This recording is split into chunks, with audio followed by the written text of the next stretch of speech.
Ikaw, Congressman Abante, para kang hipon. Utak hipon. Si Congressman Abante, utak hipon. Bakit ko sinabing utak hipon? Kasi ang hipon, naghalo ang utak pati tae.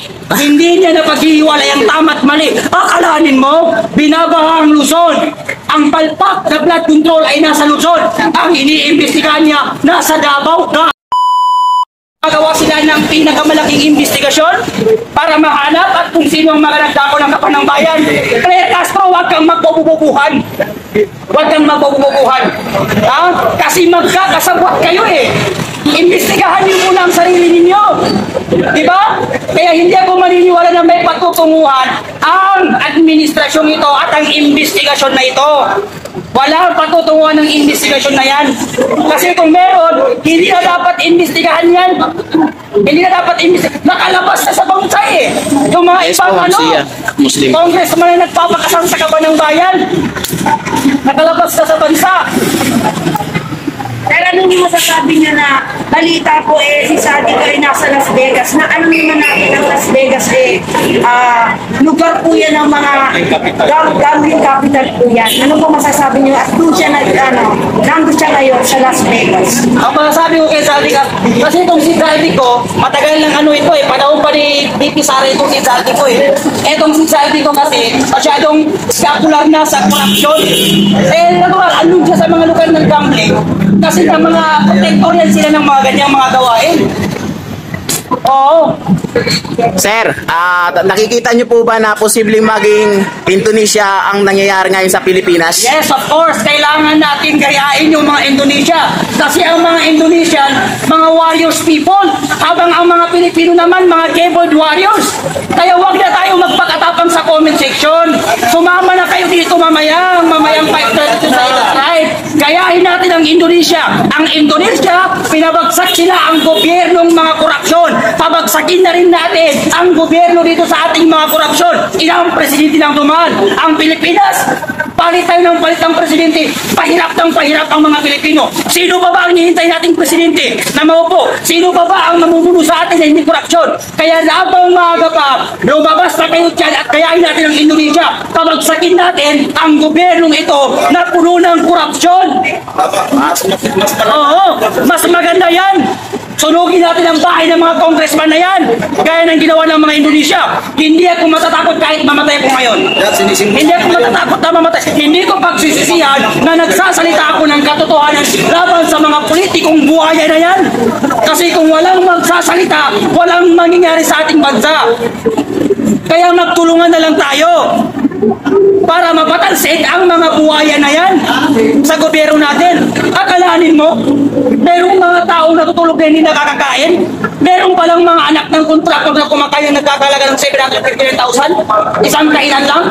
Hindi na sila nahiya. Tapos si Jella Alonte, hindi na nahiya na mag-post sa Instagram na wala daw siyang utang na loob sa mga Pilipino. Utang ina mo! Ang mga anak ng kontraktor na hindi nahihiya kumain sa kaban ng bayan, gago, inutil, parantado, yan ang dapat sa inyo, minumura kayo.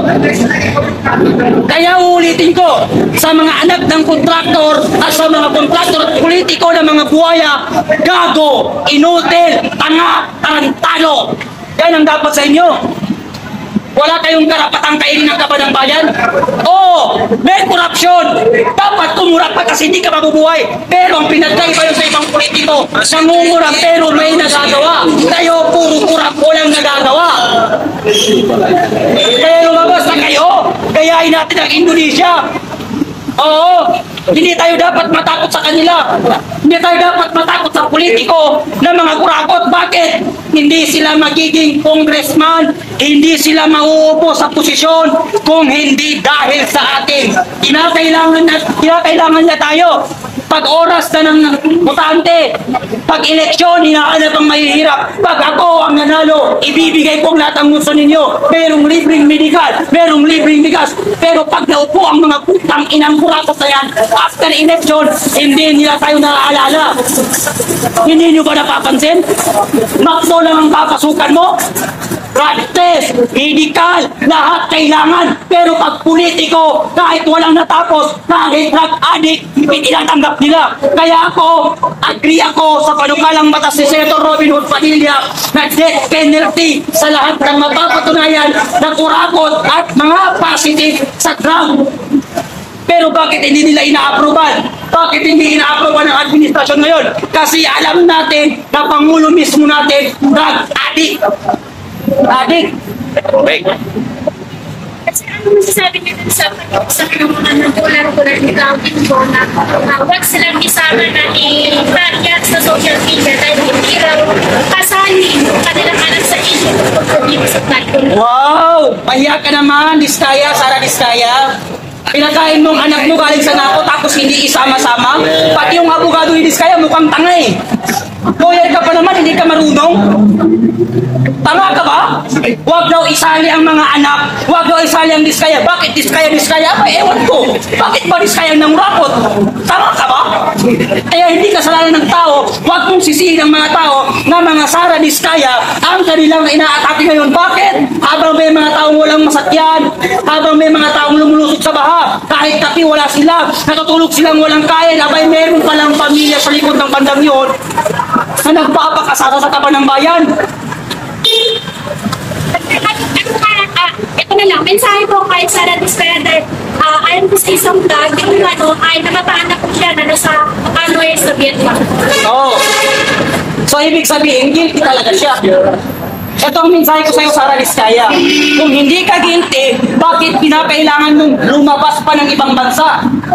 At hindi harapin ang mga kasong patong-patong na sinasampa ng mga tao sa'yo. Alam nyo, kung gugustuhin ng gobyerno na ikulong si Sara Diskaya, magagawa nila. Kasi nasa Vietnam lang eh. Eh si Alice Go, saan siya tagkat mo nun? Hinabol pa rin siya.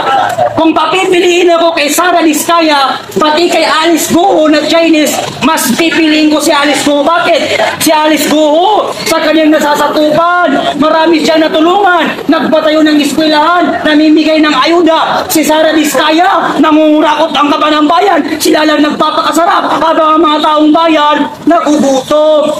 Kaya mas pipiliin ko si Alice Go kesa kay Sara Diskaya. Si Sara Diskaya, Pilipino, pero walang pagmamahal sa Pilipino. Si Alice Go, Chinese, pero may pagmamahal sa Pilipino. Correct. Sir, puro mo believe na si Sandy Go ay totoong may sakit na nagpapagamot niya sa Hindi ako maniniwala si Saldi ko ay walang sakit. Pag ang isang politiko, isang kurakot, lumabas ng bansa at sinabi niya nagpapagamot siya dahil meron siyang sakit, ibig sabihin yan, guilty yan talaga na magnanakaw. Gaya ng mga naunang politiko. Pag naririnig nila meron silang kaso, yung iba, nilalagay ng tepang liig. Sasabihin nila na balian ng buto. Ganun din si Saldi ko. Para-paraan lang niya yan para makatakas. Sir, naniniwala ka ba na dapat na nating kunin ang lahat ng mga ninakaw ng mga pamilyang sangkot sa pagkokorap? Yes, of course.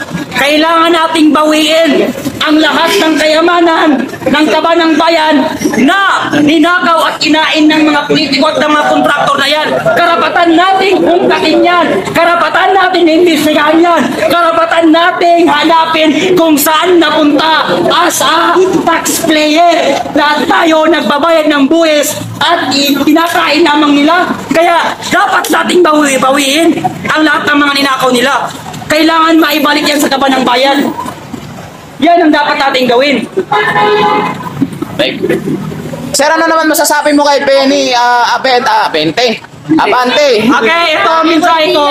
Na Son of God. sa hindi appointed son of Comelec. Ikaw, Congressman Abante, para kang hipon. Utak hipon, si Congressman Abante, utak hipon.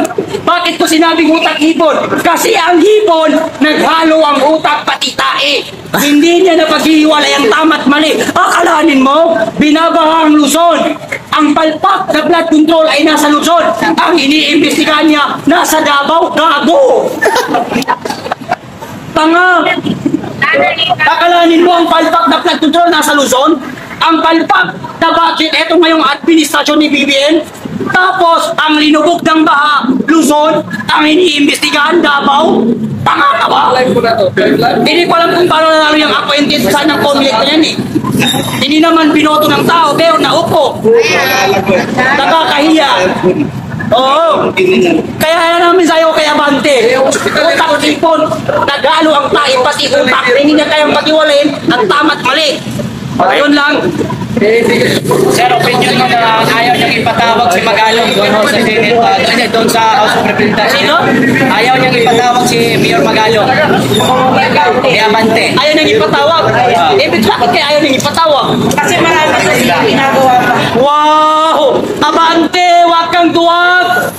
Yung mga vlogger ng DDS, pinatawag mo eh. Sabi mo, ayaw mo ng fake news. Tanga ka ba? Eh yung mga loyalistang fake news, hindi mo pinapatawag. Pero pag DDS, ino-contempt nyo. Ngayon, imbestigahan yung sarili nyo at i-contempt ninyo ang mga sarili nyo. Bakit? Para kayong mga drug addict, mga kurakot. Ba't hindi papatawag? Marami daw siyang trabaho. Samantalang pag DDS vlogger, nag-post lang. Kahit nag-comment lang, pinapatawag. Ayaw daw ng fake news. Samantalang siya mismo, fake news. Yan ang dapat natin gawin. Huwag kayong magpapatakot sa kanila. Oo. Eh kung gusto nila akong kasuhan, eh kasuhan niyo ako. Kung gusto niyo akong ipapatay, papatay niyo ako. Wala akong pakialam, mamamatay rin naman kayo mga gago. Tama. 30, kaya pinakulong ninyo na pinakamagaling na naging Pangulo natin ngayon, ang House of Representatives at ang Senado, pati ang mga pulis, hinahamon namin kayo na hanapin ninyo ang mga politikong kumakain sa kaban ng bayan habang kami ay nalulunod sa kahirapan, habang kami ay natutulog sa kali, walang makain. Kayo naman ay nagpapakasasa sa kaban ng bayan na aming binabayad sa inyo. Hindi namin kayo binoto upang magnakaw sa kaban ng bayan at kainin ang aming mga pinaghirapang mga Pilipino.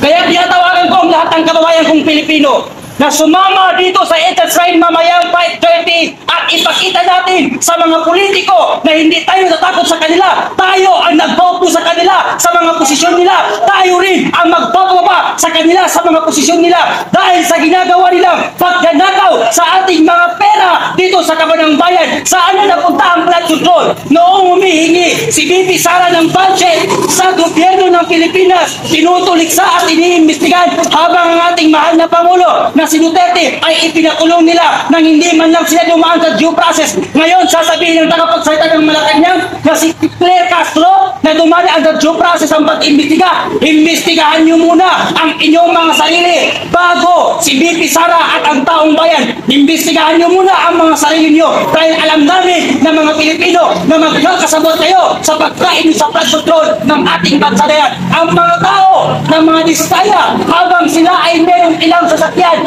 meron silang 28 na pirahin ng mga sasakyan habang ang mga Pilipino ay nagtutulak at lumulusog sa baha. Hindi nakakakain ng maayos. Meron pala sa kabila ng paghihirap natin, pagpapagalunod natin sa baha, meron palang mga politiko at mga kontraktor na nagpakasasa sa bayan ng pera ng kaban ng bayan natin, mga kababayan.